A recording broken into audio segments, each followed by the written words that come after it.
Welcome to cognitive animations. Friends, आज हम बात करने वाले हैं एडॉप्टिव, एक्वायर्ड और स्पेसिफिक, यानी एक ही नाम है, ठीक है। इनका जो इम्यूनिटी है ना, इसका एक ही नाम है, ठीक है। ज़्यादातर जो आता है ना, एडॉप्टिव आता है या एक्वायर्ड आता है, ठीक है। इसको हम स्पेसिफिक भी कहते हैं, ठीक है। तो इसको हम स्टार्ट करेंगे, लेकिन इनसे पहले जो हमने लेक्चर को डिस्कस किया था वो था ह्यूमरल, उनसे पहले सेल मीडिएटेड, वो डिटेल से हमने टीच किए हैं। अगर कोई देखना चाहते हो तो मैं डिस्क्रिप्शन में उसका लिंक दे दूंगा, ठीक है। तो फिर वहाँ जाकर ना वो देख ले, ठीक है। So now let's get started adaptive acquired immunity, ठीक है। अच्छा, इसमें हमारे पास जो है ना टू टाइप्स है, ठीक है। एक हमारे पास एक्टिव होता है और दूसरा हमारे पास जो है ना वो पैसिव होता है, ठीक है। एक्टिव होता है, ठीक है, और पैसिव होता है, ठीक है। So now what is active? Active immunity develop through body natural immune response to pathogens or antigens. अच्छा, ये किसी भी खास पैथोजन या ख़ास एंटीजेंस के लिए बनती है, लेकिन ये हमारे बॉडी जो है ना खुद बिल्ड करती है, ठीक है। यानी कोई भी पैथोजेंस या कोई भी एंटीजेंस आएगा, उसको हमारा सेल जो है ना वो रिकॉग्नाइज करेगा, फिर वो सेल के सरफेस पर जो है ना एज ए एंटीजन रख लेगा, ठीक है। एज ए एंटीजन रखने के बाद जो है ना फिर वो टी सेल रिकॉग्नाइज करेगा, टी हेल्पर सेल फिर बी सेल्स को एक्टिवेट करेगा, फिर बी सेल जो है ना एंटीबॉडीज बनाएंगे, ठीक है। तो ये जो है ना हमारे बॉडीज फिर खुद अपने एंटीबॉडीज बनाती है, ठीक है। समझ में आया? ठीक है। अच्छा, यहाँ पर immuno provide individuals on immune system, यानी हर इंडिविजुअल्स की जो अपनी इम्यूनिटी है ना वो खुद बिल्ड करती है, ठीक है। यानी इम्यूनिटी खुद बिल्ड करती है एंटीबॉडीज़, और उसके ख़िलाफ़ जो काम है ना, जो इन्फेक्शंस के ख़िलाफ़ काम है ना वो फिर करती है, ठीक है। अच्छा, मैकेनिज्म क्या होता है? The immune system recognize and response to pathogens or antigens leading to the activation of immune cells, T cells, B cells and the production of antibodies. जिस तरह मैंने आपको कहा ना कि इम्यून सिस्टम पहले पैथोजेंस को रिकॉग्नाइज करेगी, ठीक है, एंटीजेंस को रिकॉग्नाइज करेगी, ठीक है। फिर उसके बाद जो टी सेल्स एक्टिवेट होगा, टी हेल्पर, फिर बी सेल्स एक्टिवेट, फिर एंटीबॉडीज़ बनाएंगे, ठीक है। तो ये हमारे बॉडी का अपना इम्यून सिस्टम खुद बनाती है, ठीक है। इसका ड्यूरेशन जो है ना, फ़ायदा ये है कि इसका जो ड्यूरेशन है ना ये लॉन्ग टर्म होता है, ठीक है। लॉन्ग टर्म इसीलिए होता है ना कि ये मेमोरी भी इसमें होती है, ठीक है। बी मेमोरी सेल्स होती है, वो अपने पास मेमोरी रखती है इसी पैथोजेंस का, ठीक है। अगर खुदा ना ख्वास्ता फ्यूचर में फिर आ गया ना तो फिर ये अटैक करेगी और एंटीबॉडीज़ जल्दी पास्ट और बनाएंगी, ठीक है। इस तरह नहीं होगा कि मतलब एंटीबॉडीज़ आ गया और बी सेल ने रिकॉग्नाइज कर गया, फिर स्लोली जो है ना फर्स्ट टाइम जब इन्फेक्शन आती है ना तो फिर स्लोली हमारी बॉडी एंटीबॉडीज बनाती है, लेकिन इस सेकंड टाइम ना फिर मेमोरी जब बनती है ना तो फिर क्विकली बनती है, ठीक है। मतलब क्विकली उसके खिलाफ एंटीबॉडीज बनती है, ठीक है। अच्छा, इसका जो एग्जाम्पल है ना ये लाइफ लॉन्ग टर्म इम्यूनिटी होती है, ठीक है। जिस तरह मैंने आपको कहा, एग्जाम्पल इसका है नेचुरल इन्फेक्शंस, जिस तरह चिकन पॉक्स, कोई भी इन्फेक्शन हो गया, ये यहाँ पर मैंने एग्जाम्पल है, कोई भी इन्फेक्शन, नेचुरल इन्फेक्शंस हो गया, ठीक है। तो उसकी जो एंटीजेंस है ना वो रिकॉग्नाइज करेगी, फिर उनके बाद टी, बी और फिर एंटीबॉडीज, ठीक है। अच्छा, वैक्सीनेशंस के जरिए, अच्छा वैक्सीनेशन का जो मैकेनिज्म है ना वो भी यही है कि हम जब वैक्सीनेशंस ले लेते हैं ना फिर हमारे सेल के सरफेस पर जो इन्फेक्शंस के जिस इन्फेक्शंस के खिलाफ हमने वैक्सीन किया है, ठीक से बॉडी को वैक्सीन किया है, तो उस इन्फेक्शंस का कुछ पार्ट्स होता है, ठीक है। फिर इन वैक्सीनेशन का टाइप्स है, ठीक है। कोई भी टाइप्स हो वो हमने ले लिया है, ठीक है। और उसी जो टाइप्स है ना वो हमारा सेल जो है ना वो रिकॉग्नाइज करता है, उसकी जो इन्फेक्शन है ना उसका जो पार्ट्स है उसको रिकॉग्नाइज करता है, फिर अपने सेल के सरफेस पर एंटीजन रखता है, ठीक है।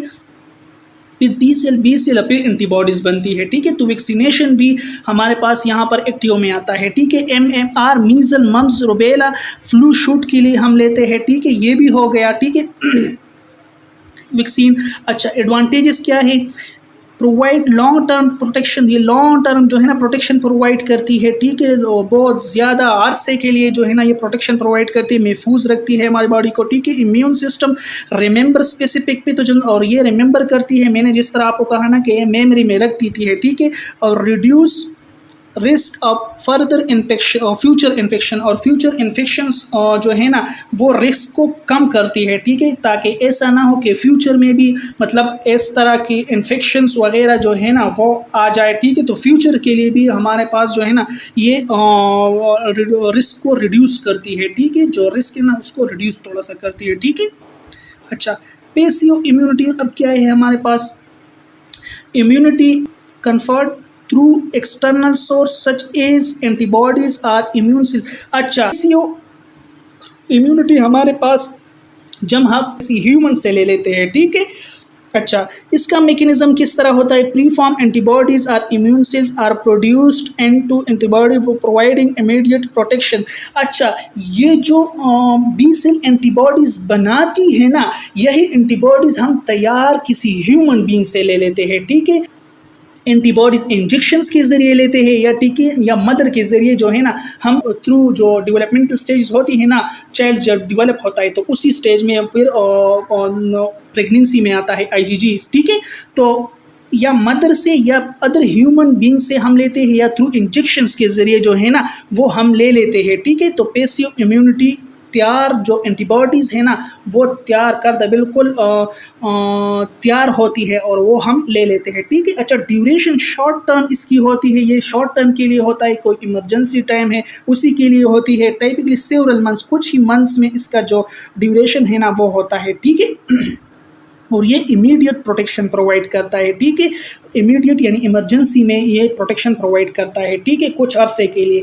अच्छा, इसका example mother's antibodies passed into the foetus. अच्छा, मदर्स की कुछ एंटीबॉडीज जो ना पास्ट फीटस की तरफ जो जाती है, फीटस जब डेवलपमेंटल स्टेजेस होती है, डेवलपमेंट होती है चाइल्ड की, ठीक है, आईजीजी प्लेसेंटा के जरिए ट्रांसफ़र होती है, ठीक है, ड्यूरिंग प्रेगनेंसी, प्रेगनेंसी के दौरान, ठीक है। इम्यूनोग्लोबुलिन्स थेरेपी, ये इम्यूनोग्लोबुलिन्स थेरेपी जो है ना आईवीजी इंट्रावीनस इम्यूनोग्लोबुलिन थेरेपी जो है ना ये हमारे पास मैक्सिममली जो डायरेक्टली हम ब्लड में इंजेक्ट करते हैं, ठीक है, जो इम्यूनोग्लोबुलिन है ना वो डायरेक्टली इंजेक्ट करते हैं, इसी के ज़रिए से जो हम पैसिव इम्यूनिटी को बिल्ड करते हैं, ठीक है। और ब्लड ट्रांसफ्यूजन या कोई इम्यूनोग्लोबुलिन है ना ब्लड ट्रांसफ्यूजन के ज़रिए वो हम लेते हैं, ठीक है। अच्छा, एडवांटेजेस क्या है, प्रोवाइड इमीडिएट प्रोटेक्शन, ये इमीडिएट प्रोटेक्शन प्रोवाइड करता है, ठीक है।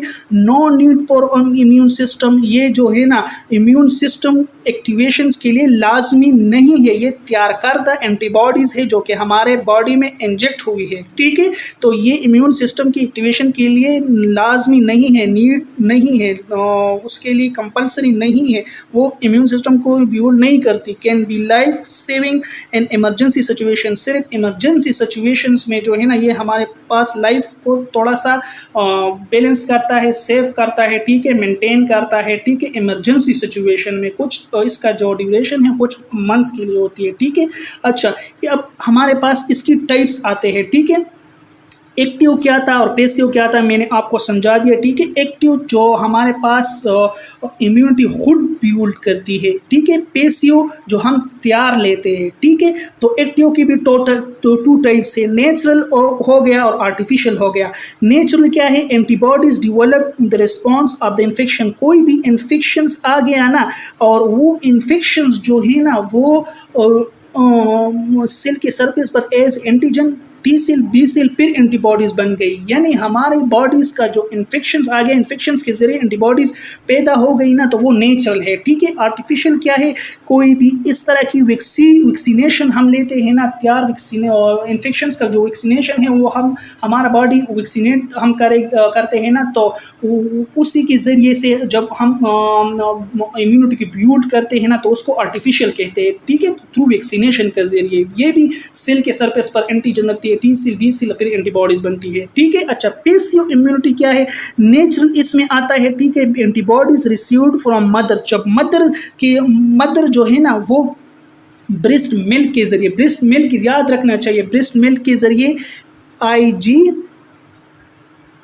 IgA IgA ब्रेस्ट मिल्क के ज़रिए आती है और IgG प्लेसेंटा के ज़रिए प्रेगनेंसी के दौरान आती है, ठीक है। तो ये IgA ब्रेस्ट मिल्क के ज़रिए या प्रेगनेंसी के ज़रिए IgG जो आती है ना, ये नेचुरल होता है, ठीक है। यानी नेचुरली हमारे पास जो चाइल्ड है उसकी डेवलपमेंट होती है उसी के में आते हैं, ठीक है। अच्छा, आर्टिफिशियल क्या होता है? Artificial antibodies received from the medicine from gamma globulins injected और इन्फ्यूजन, या जो है ना हम इंजेक्शन में तैयार करदा एंटीबॉडीज़ लेते हैं, या ब्लड जो ट्रांसफ्यूजन है ना, उस ब्लड ट्रांसफ्यूजन में एंटीबॉडीज़ है वो हम ले लेते हैं ब्लड के ज़रिए से, ठीक है।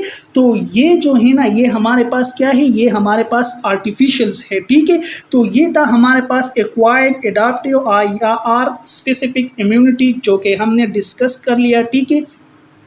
और immunity they develops during your life time, जो है ना ये सीक्रेट होती है, ये एक्वायर्ड होती है, और एडाप्टिव जो है ना ये बिल्ड होती है, ठीक है। इसमें फिर 2 टाइप्स थे, एक्टिव था, पैसिव था, नेचुरल एक्टिव इम्यूनिटी था, आर्टिफिशियल एक्टिव इम्यूनिटी था, ठीक है। फिर पैसिव में था, पीसीओ न्यू नेचर था, पैसिव आर्टिफिशियल था, ठीक है।